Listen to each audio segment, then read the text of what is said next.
You know, one of the most interesting choices that we make in life is really about who we are and what we choose to be.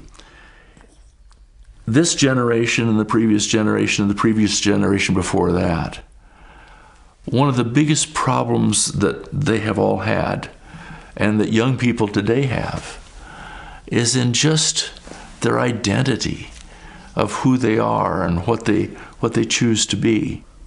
It's troublesome because, you know, we talk about peer pressure and people not being able to withstand the peer pressure. We have addictions coming out of our ears. Basically, an addiction is focusing on something to the exclusion of everything else because they don't like who they are or what their life is.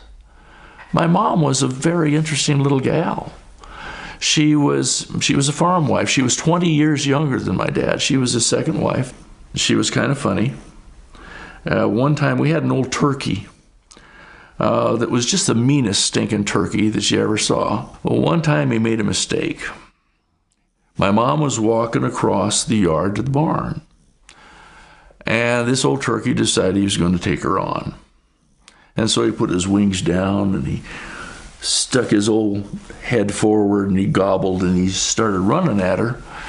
And she saw that turkey coming and she just reached over and picked up a board, cold cocked the sucker right across the top of the head.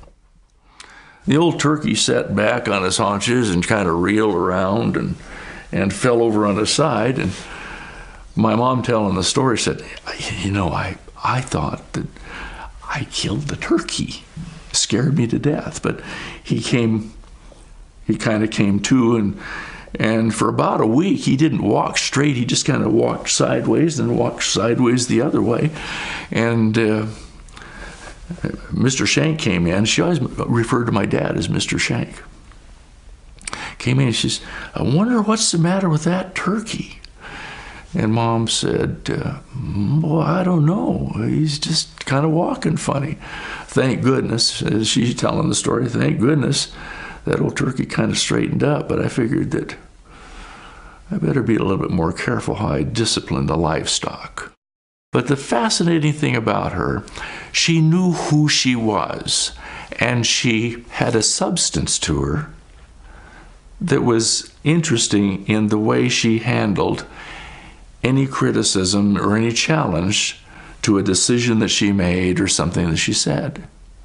If somebody would say, well, Gladdy, I don't know about that, and I think you're kind of off base a little bit there or whatever, she'd kind of sit and think a little bit. She'd adjust her little spectacles, and she'd say, me am who me am. And if you think about it, if each of us could say about ourselves, and we could say about what we'd accomplished, what we'd done, what we'd decided, what we'd said, me am who me am. And maybe if each of us could identify ourselves and be so confident in who we are and what we intend and what we stand for, that we could say, I am who I am, and I'm good with that. And I like me best when I'm with me. It would be a real accomplishment for any one of us.